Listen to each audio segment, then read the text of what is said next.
Hello everyone, welcome to my channel. आज इस lecture के अंदर जो हमारा 5th चैप्टर का सेकंड पार्ट जो रहता है हिस्ट्री ऑफ मॉडर्न इंडिया का, उसको हम कंप्लीट करने जा रहे हैं। जैसा कि लास्ट चैप्टर में हमने देखा कि ब्रिटिश गवर्नमेंट के जो 3 पिलर्स थे, सिविल सर्विसेज, आर्मी और पुलिस, इसके बारे में हम पढ़ चुके हैं कि उन्होंने कैसे ब्रिटिशर्स को इंडिया में रूल करने लायक बनाया और इतने सालों तक हम पे रूल करके गए। तो वो सब कुछ पिछले चैप्टर में हम पढ़ चुके हैं और इस चैप्टर के अंदर हम पढ़ेंगे मेनली अबाउट आवर रिलीजन और जो भी एजुकेशन सिस्टम रहा है उस टाइम का। कुछ इविल प्रैक्टिसेस थी जैसे कि सती प्रथा होगी, इसके बारे में थोड़ा पढ़ेंगे। ओके, तो स्टार्ट करते हैं अभी। Till 1813, they also followed a policy of non-interference in the religion, social and cultural life of the country. इसमें बताया गया है कि 1813 तक ब्रिटिशर्स ने कौन सी पॉलिसी अपनाई थी कि हम हिंदुओं के और जो भी मुस्लिम हैं, जो इंडियंस हैं, इनके रिलीजन और इनके कल्चर के अंदर हम टांग नहीं घुसाएंगे अपनी, हम इनके साथ कोई छेड़छाड़ नहीं करेंगे। लेकिन 1813 के बाद में इन्होंने जो भी इंडिया के जो रिलीजन थे, जो भी पुरानी रीति रिवाज थे जो उस टाइम के लिए सही नहीं थे, आई मीन टू से कि आज के लिए भी जो सही नहीं थे, जैसे कि सती प्रथा प्रचलित थी उस टाइम पे, तो वो इस चीज़ को चेंज करना चाहते थे। और ऐसा क्यों हुआ? क्योंकि इनके ऊपर भी काफ़ी जो इंडियन रिफॉर्मर्स थे उनका काफ़ी प्रेशर था इस चीज़ को चेंज करने के लिए, तो तब जाके इन्होंने स्टेप्स उठाने स्टार्ट किए। और ऊपर से the rising industrial interest wanted to make India a big market for their goods. और जब तक ये चीज़ें, अगर ये एक्टिव स्टेप्स ना लेना स्टार्ट करते, तो जो इंडस्ट्रियलिस्ट हैं वहाँ के ब्रिटेन के, वो अपना जो सामान है वो इंडिया में अच्छे तरीके से बेच नहीं पाते। ठीक है, इसलिए इनको धीरे धीरे करके इंडियन सोसाइटी के अंदर बदलाव लाने स्टार्ट कर दिए। Indian customs were considered uncivilised. ठीक है, Indian institutions were corrupt, decadent and Indian thought narrow and unscientific. तो इसमें कहा गया है कि जो इंडियन कस्टम्स थे उस टाइम के रीति रिवाज थे वो बेहद ही, मतलब इतने अच्छे नहीं थे। ठीक है, वहाँ के इंस्टीट्यूशन जो भी थे, जितने भी इंस्टीट्यूट थे, वो काफ़ी करप्ट थे और काफ़ी बैकवर्ड थे। ठीक है, यहाँ के लोगों की सोच काफ़ी नैरो माइंडेड थी। So they wanted to make India modernise, इसलिए वो इंडिया को मॉडर्नाइज करना चाहते थे। Modernization of India had to occur within the broad limits imposed by the needs of easier and more thorough exploitation of its resource. उनका इसमें कहा गया है कि जो मॉडर्नाइज वो करना चाहते थे इंडिया को, वो अपने तरीके से करना चाहते थे कि जिससे उनके ट्रेड में बढ़ोतरी हो। ठीक है, इंडिया के रिसोर्सेज का वो ज़्यादा से ज़्यादा फ़ायदा उठा सकें जो इंडिया में जगह हैं, और जो भी लोगों से जितना भी ज़्यादा वो रेवेन्यू जनरेट कर सकते हैं, उन चीज़ों को ध्यान में रखते हुए इन्होंने इंडिया का मॉडर्नाइजेशन स्टार्ट कर दिया। इसीलिए इंडिया का मॉडर्नाइजेशन एक्सेप्ट किया गया। काफ़ी जो इंग्लिश ऑफिशियल्स थे, इंग्लिश ऑफिसर्स थे, बिजनेसमैन्स थे, ठीक है, उनके द्वारा कि हाँ भाई इंडिया को मॉडर्नाइज करते हैं। यहाँ पे रेलवे भी लेके आए। किस लिए लेके आए? इसलिए नहीं कि भाई हम एक जगह से दूसरी जगह जा सके, नहीं, वो चाहते थे कि रेलवे की हेल्प से जो सेंट्रल स्टेट्स हैं उनसे वो सामान लेके, और जो भी पोर्ट साइड जितनी भी स्टेट है वहाँ तक वो इजीली पहुँचा सके, और जब कभी भी कोई भी लड़ाई हो जाए तो अपनी आर्मी को कम से कम टाइम पे वहाँ पे पहुँचाया जा सके। The policy of modernising Indian society and culture was also encouraged bye Christian missionaries and religious minded person. तो जो इंडिया का जो मॉडर्नाइजेशन है वो किस किस के द्वारा इनक्रेज किया गया, उसको किस किस के द्वारा बढ़ावा दिया गया? जो क्रिश्चियंस मिशनरीज थी जो यहाँ पे आए थे। ठीक है, क्रिश्चियंस मिशनरी लाइक जैसे हमारे यहाँ पे साधु संत होते हैं ऐसे ही। ठीक है, और जो रिलीजियस माइंडेड पर्सन्स थे जो इंडिया के, ठीक है, जैसे राजा राम मोहन राय हो गए, इन जैसे लोग, इनके द्वारा इंडिया की सोसाइटी को मॉडर्नाइज करने की बात को काफ़ी बढ़ावा दिया गया। They passionately believed that Christianity alone was the true religion and all the other religions were false. Christians क्या सोचते थे ना कि उनका धर्म सर्वोच्च है, ठीक है, उनके धर्म से बड़ा कोई धर्म है नहीं, और जो बाकी के धर्म हैं वो झूठे हैं या फिर वो फॉल्स हैं, ठीक है, ऐसा उनका सोच था, ऐसा उनका मानना था। इसीलिए दे सपोर्टेड द वेस्टर्नाइजेशन, तो जो इसलिए उन्होंने मॉडर्नाइजेशन और वेस्टर्नाइजेशन को सपोर्ट किया ताकि वो इस कंट्री के लोगों को कन्वर्ट कर सके किसमें, क्रिश्चियनिटी में, और इसीलिए मॉडर्न स्कूल्स और हॉस्पिटल्स को खोला गया। But after 1858 Indian shifted rapidly towards modernisation of their society and assertion of their culture and demanded to be ruled in accordance with the modern principle of liberty, equality and nationality. तो 1858 के बाद ना लोगों में थोड़ी समझ आनी start हुई, ठीक है, वो चाहते थे कि हमको मॉडर्नाइज़ किया जाए, ठीक है, और हम पे अगर रूल करना है तो इस तरह से करो कि ताकि हम भी इक्वलिटी के प्रोपोर्शन में रहे, हमको भी सबकी तरह इक्वल समझा जाए, पूरी आज़ादी रहे, ठीक है, हमारे नेशनैलिटी को बढ़ावा मिले। द ब्रिटिशर्स, अब ये देख के ब्रिटिशर्स को ये होने लग गया ना कि भाई ठीक है, अब लोग सोचने लग गए हैं, ठीक है, उनके अंदर नेशनैलिटी की भावना जागने लग गई है, ठीक है, तो इसलिए उन्होंने अपना जो ट्रेड था और जो इंडिया पे रूल कर रहे थे ना उसको ख़तरे में देखते हुए अब इन चीज़ों से अपने पैर पीछे खींचने लग गए, ठीक है, इसलिए उन्होंने क्या किया ना, gradually came to side with social orthodox and conservative elements of society. इसलिए वो जो भी अपनी उस टाइम की सोसाइटी से थी उससे पीछे हटने लग गए और किस चीज़ को बढ़ावा देने लगे, कास्टिज़म और जो धर्म की राजनीति होती कॉम्युनलिज्म, उसको ये बढ़ावा देने लगे। अब ह्यूमैनिटेरियन मेजर्स, जो उस टाइम के लोग थे उनके लिए इन्होंने क्या क्या किया था, ठीक है। The biggest achievement was the outlawing of practice of sati in 1829 when William Bentinck made it a crime to associate in any way with the burning of a widow on her husband's pyre. तो इसके अंदर क्या कहा गया है ना, सबसे बड़ी अचीवमेंट कब मिली, 1829 में जब विलियम बेंटिक ने सती प्रथा को एक क्राइम घोषित कर दिया कि भाई अगर ऐसा करता कोई पाया गया तो उसको सज़ा दी जाएगी, ठीक है, तो ये इसको क्राइम घोषित कर दिया गया था। ये सबसे बड़ी अचीवमेंट थी उस टाइम पे। Earlier the British rulers had been apathetic and afraid of arousing the anger of the orthodox Indian. पहले, इससे पहले है ना, वो डरते थे लोग कहीं भाई अगर हमने उनके धर्म के बीच में आके कहीं हम उनकी भावनाओं को ठेस ना पहुंचा दे और उनसे उनके रूल के अंदर कोई भी किसी भी तरह की कोई प्रॉब्लम आए।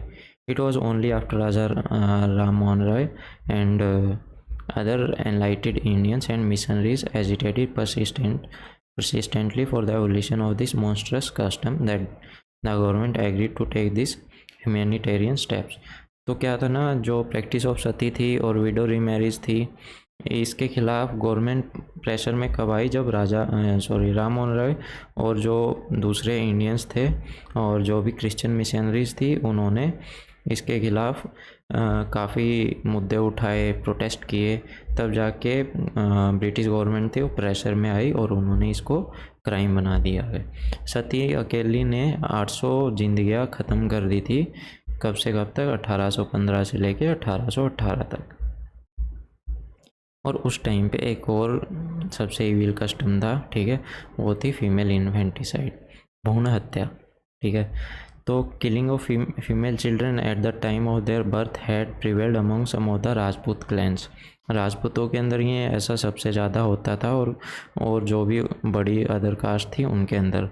और क्यों किया जाता था, क्योंकि उस टाइम पे यंग मैंस, ठीक है, जो यंग लड़के थे उनकी कमी थी। और वो कमी क्यों थी, क्योंकि मोस्टली मारे जाते थे इनकी आपस की लड़ाइयों में, जो भी युद्ध होते थे एक स्टेट से दूसरे स्टेट के।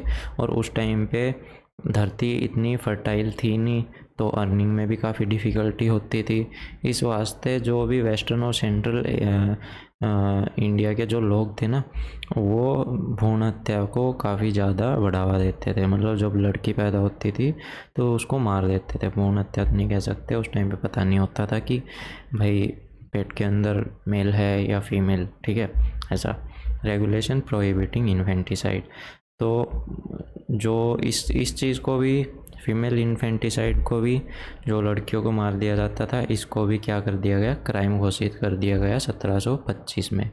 और 1802 में इसके अंदर और भी काफ़ी बदलाव हुए टाइम के साथ में। बट इसको सबसे ज़्यादा स्ट्रॉन्गली एनफोर्स किसने किया, तरीके से लागू किसने किया, वो थे बेंटिक और हार्डिंग।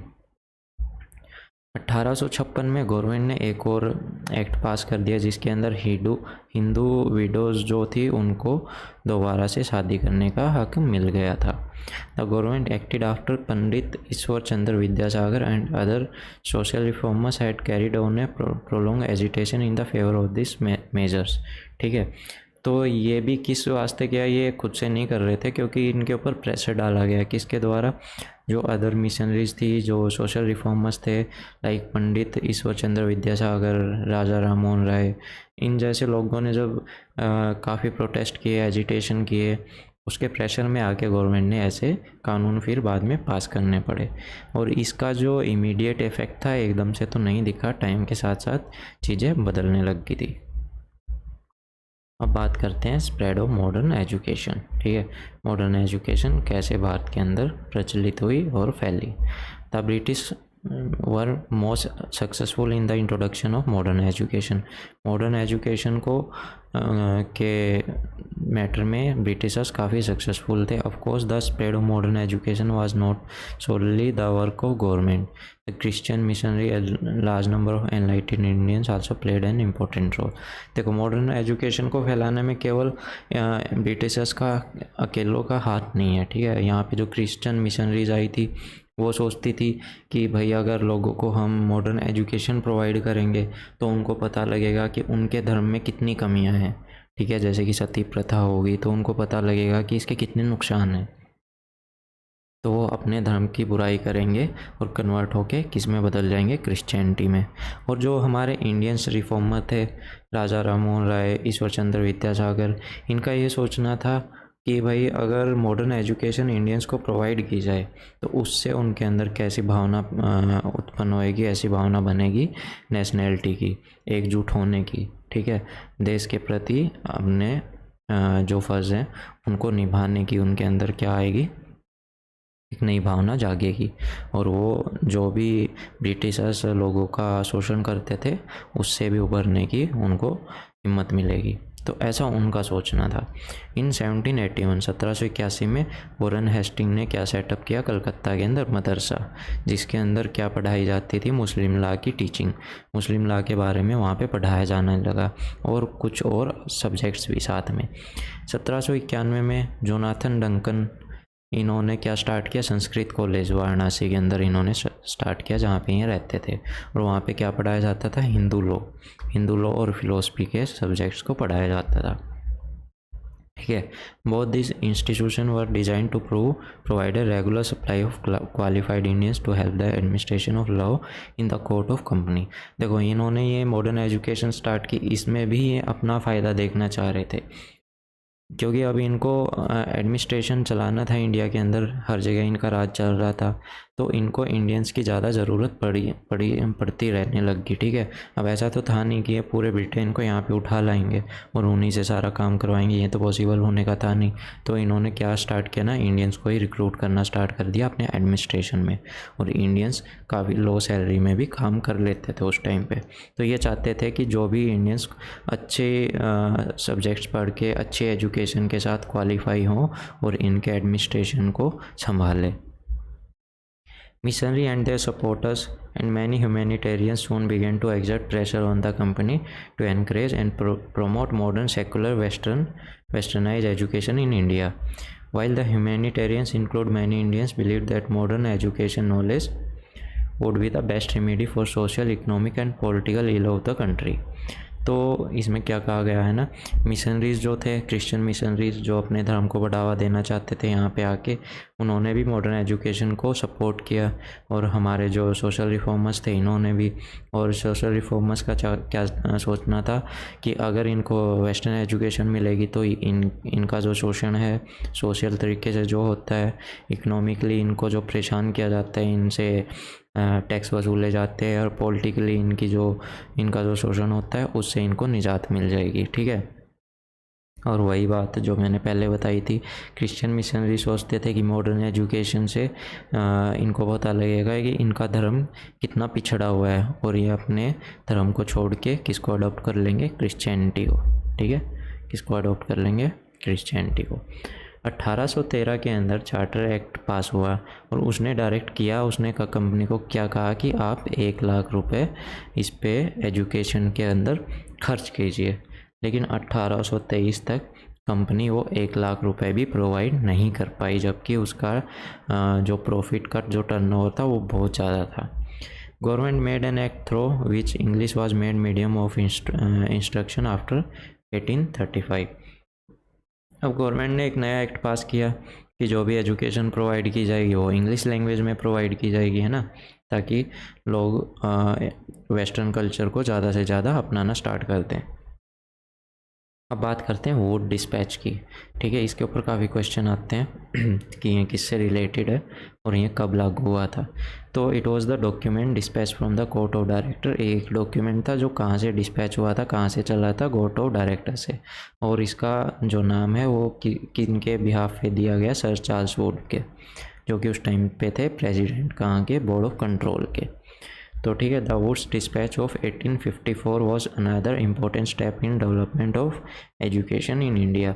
इसने सबसे बड़ा स्टेप प्रोवाइड किया, इसने बहुत सबसे बड़ी हेल्प की इंडिया के अंदर एजुकेशन का डेवलपमेंट होने में। Dispatch asked the government of India to assume the responsibility of education of the masses. इसमें कहा गया कि अब ज़्यादा से ज़्यादा लोगों को एजुकेशन प्रोवाइड की जाए।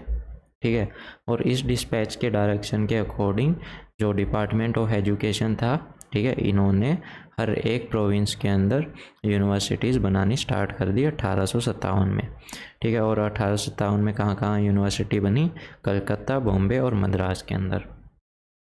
और इनमें से बंकिम चंद्र चटर्जी, ठीक है, द फेमस बंगाली नॉवलिस्ट, जो बंगाल में काफ़ी इनकी नोवेल जो थी, कहानियाँ थी, वो काफ़ी फेमस थी।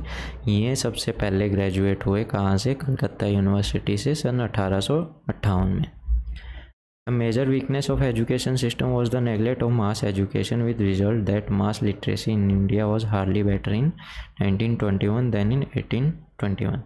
अब इन्होंने लागू तो कर दिया, ठीक है, लेकिन अभी भी ज़्यादा से ज़्यादा लोग इससे काफ़ी दूर ही थे। तो 1821 से लेके 1921 तक कुछ ज़्यादा इसके अंदर इंडियंस के अंदर कुछ ज़्यादा बदलाव नहीं आई। ठीक है, उनकी लिटरेसी, उनकी साक्षरता में कुछ ज़्यादा बढ़ोतरी नहीं हुई। 94% ऑफ इंडियन वर इलिटरेट इन 1911। 1911 में 94% लोग क्या थे, अनपढ़ थे। और फिर 1921 तक केवल 2% की ही कमी आई। The emphasis on English as a medium of instruction in the place of Indian language also prevented the spread of education to the masses. ठीक है, तो इसका कहने का क्या मतलब है ना, कि जो इंग्लिश जो मीडियम बनाया था इन्होंने पढ़ाई करने का, तो उसकी वजह से काफ़ी लोगों के अंदर एक डिफरेंस आया कि लोगों को एजुकेशन से दूर किया गया। हर एक बंदा इंग्लिश लैंग्वेज नहीं समझ सकता था। जो वहाँ की रीजनल लैंग्वेज थी, लोग उनमें पढ़ने में ज़्यादा साक्षर थे, ना कि डायरेक्ट इंग्लिश लैंग्वेज को। इस वजह से इसने एक लोगों के अंदर बहुत बड़ा गैप खड़ा कर दिया। और उस टाइम पे इंग्लिश एजुकेशन वैसे भी काफ़ी कॉस्टली थी। जो हाई लेवल के जो लोग थे, जो अमीर वगैरह थे, ठीक है, वही इसको ज़्यादा अफोर्ड कर पाते थे। और सबसे बड़ी बात, एजुकेशन पॉलिसी के अंदर लड़कियों की एजुकेशन को हमेशा नेगलेक्ट किया गया। इनके लिए कुछ अलग से कोई भी फंड्स वगैरह अलॉट नहीं किए गए। The result was that as late as in 1921, 1921 के अंदर only 2 out of 100 Indian womens were able to read and write. 100 में से केवल 2 लड़कियां ही लिख और उसको पढ़ सकती थी। इतनी इतनी बुरी दशा थी उस टाइम में। And in 1919 only 490 girls were studying in 4 top form of high school in the Bengal presidency. और 1919 के अंदर केवल 490 लड़कियां ही टॉप के स्कूल्स के अंदर पढ़ रही थी जो कि बंगाल प्रेसिडेंसी में थे, केवल 490। Okay, the companies administration also neglected scientific and technical knowledge. उस टाइम पे जो टेक्निकल नॉलेज थी, ठीक है, इंजीनियरिंग वगैरह के बारे में, तो ये उस टाइम पे इस चीज़ को बढ़ावा नहीं दिया गया इतना। 1857 तक केवल 3 ही मेडिकल कॉलेज थे देश के अंदर, जो कहाँ पे थे, कलकत्ता, बॉम्बे और मद्रास के अंदर। और एक ही गुड इंजीनियरिंग कॉलेज, एक ही अच्छा इंजीनियरिंग कॉलेज था, वो कहाँ पे प्रेजेंट था, रुड़की के अंदर, जो प्रेजेंट टाइम पे कहाँ पे है, उत्तराखंड में। The government was never willing to spend more than a scanty sum of education. As late as 1886, it devoted only about 1 crore of rupees to education out of its total net revenue of nearly rupees 47 crore. इसमें क्या कहा गया है ना, 1886 में, ठीक है, 1886 तक कंपनी ने केवल 1 करोड़ रुपए ही एजुकेशन पे खर्च किए, जबकि उनका जो नेट रेवेन्यू था वो था 47 करोड़। 47 करोड़ में से एक छोटा सा 1 करोड़ का अमाउंट भी वो ढंग से खर्च नहीं कर पा रहे थे। तो ये था हमारा पूरा चैप्टर 5। और बताना मेरे को कि कैसा लगा, कोई कमी हो तो प्लीज़ मेरे को कमेंट सेक्शन में ज़रूर बताइएगा। और साथ ही साथ आप पिछले चैप्टर्स भी पढ़ते रहिएगा, ताकि जो भी हम आगे के चैप्टर पढ़ेंगे वो अच्छे से कोरिलेट कर सके और उनको अच्छे से अंडरस्टैंड कर सके। और अगर किसी ने चैनल सब्सक्राइब ना किया हो तो प्लीज़ कीजिएगा। Thank you, have a nice day.